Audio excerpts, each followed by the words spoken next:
অ্যাস্ট্রোলজিতে ধনী হওয়ার, রিচ হওয়ার, ইভেন সুপার রিচ হওয়ার কি প্ল্যানেটারি কম্বিনেশন রয়েছে বা কি যোগ রয়েছে।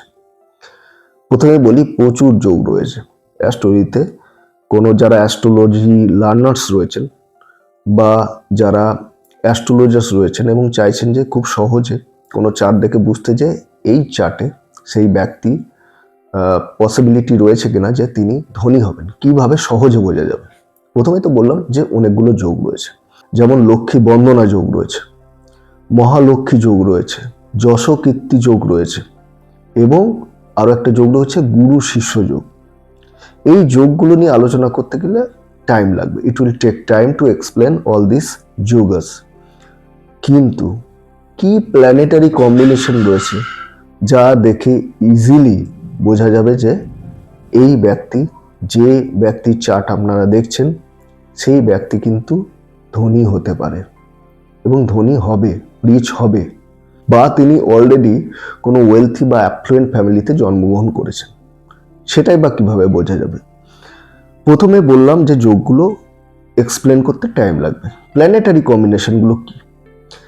সেটা হচ্ছে, যদি কারোর চার্টে ভেনাস এবং স্যাটার্ন অর্থাৎ শুক্র এবং গ্রহরাজ শনির কম্বিনেশন থাকে, বা তারা কোনোভাবে কানেক্টেড থাকে। ভেনাস স্যাটার্ন যদি অলরেডি কোনো চার্টে যদি কোনো সাইনে প্লেস থাকে বা তারা কানেক্টেড থাকে, এবং ভেনাস এবং স্যাটার্ন কোন কোন সব সাইনে কিন্তু থাকলে কিন্তু সেটা রিচ, সেই ব্যক্তি যে রিচ হবে সেটা দেখায় না।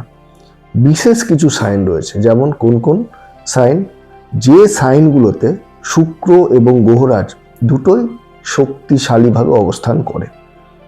প্রথমে হচ্ছে বৃষ বা টরাস সাইনে, তুলা বা লিব্রা সাইনে, আর কি, আর হচ্ছে মকর এবং কুম্ভ অর্থাৎ ক্যাপ্রিকন বা অ্যাকুয়ারিয়াস। এই চারটে সাইনের যদি কোনো সাইনে যদি অবস্থান করে, বা তারা যদি আলাদা আলাদা ভাবেও বসে কিন্তু কানেক্টেড থাকে, তাহলে কিন্তু সেই ব্যক্তি অবশ্যই রিচ হবে। এটা খুব বড় যোগ ধনী হওয়ার, মানে খুব বড় প্ল্যানেটারি কম্বিনেশন ধনী হওয়ার। এবং ভেনাস বা স্যাটার্ন কিন্তু অ্যাফ্লিক্টেড হলে চলবে না, এটাও কিন্তু মাথায় রাখতে হবে। আর কি যোগ রয়েছে বা কম্বিনেশন রয়েছে? যোগ নয়, এটা কম্বিনেশন, প্ল্যানেটারি কম্বিনেশন। সেটা হচ্ছে শুক্রর সঙ্গে যদি রাহু কানেক্টেড থাকে এবং যদি তারা শক্তিশালী হয় চার্টে, এই দুটো প্ল্যানেট যদি চার্টে শক্তিশালী হয়, অর্থাৎ যদি যেমন ধরুন টরাসে অবস্থান করছে, অর্থাৎ বৃষ সাইনে অবস্থান করছে, বা মিথুন সাইনে অবস্থান করছে, বা তুলা সাইনে অবস্থান, লিব্রা সাইনে অবস্থান করছে, তাহলেও কিন্তু এটা খুব ভালো ধনী হওয়ার প্ল্যানেটারি কম্বিনেশন। আরও একটা বেশ ভালো স্ট্রং কম্বিনেশন, প্ল্যানেটারি কম্বিনেশন রয়েছে, যেটাও শো করেন যে সেই ব্যক্তি ধনী হবে। সেটা হচ্ছে, যদি চার্টে বৃহস্পতি বা জুপিটারের সঙ্গে ভেনাসের কানেকশন থাকে, অর্থাৎ শুক্র এবং বৃহস্পতি যদি এক ঘরে প্লেসড হয়, বা ওরা যদি connected, this planets are connected, somehow connected, টাইনাল কানেকশন হতে পারে বা অন্যভাবে 7-7 অ্যাসপেক্টেও কানেক্টেড হতে পারে, এটাও কিন্তু খুব ভালো কম্বিনেশন, প্ল্যানেটারি কম্বিনেশন ধনী হওয়ার।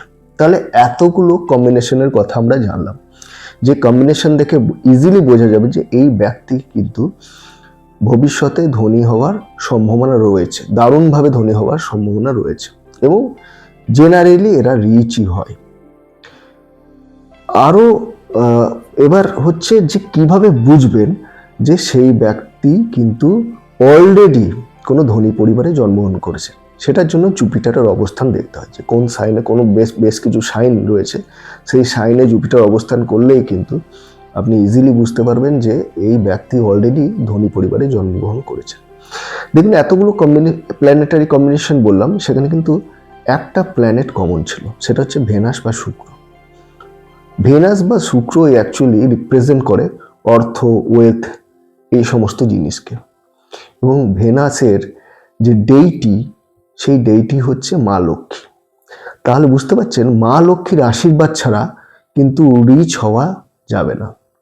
ধনী হতে গেলে কিন্তু মা লক্ষ্মীর আশীর্বাদ দারুণভাবে প্রয়োজন। ফাইন্যান্সিয়াল স্টেবিলিটির জন্য মা লক্ষ্মীর আশীর্বাদ কিন্তু দারুণভাবে প্রয়োজন। আশা করি আপনাদের এই ছোট্ট অ্যাস্ট্রোলজিক্যাল ইনফরমেশন ভালো লেগেছে। যদি এই অ্যাস্ট্রোলজিক্যাল ইনফরমেশন বা ভিডিও যাই বলুন ভালো লেগে থাকে, তাহলে এই চ্যানেলটিতে সাবস্ক্রাইব করতে ভুলবেন না। আরও অ্যাস্ট্রোলজিক্যাল ইনফরমেশন পাওয়ার জন্য, ভবিষ্যতে আরও নতুন নতুন অ্যাস্ট্রোলজিক্যাল ভিডিও, অ্যাস্ট্রোলজিক্যাল ইনফরমেশন আমি দেব। তার জন্য কাইন্ডলি এই চ্যানেলটিতে সাবস্ক্রাইব করে নেবেন।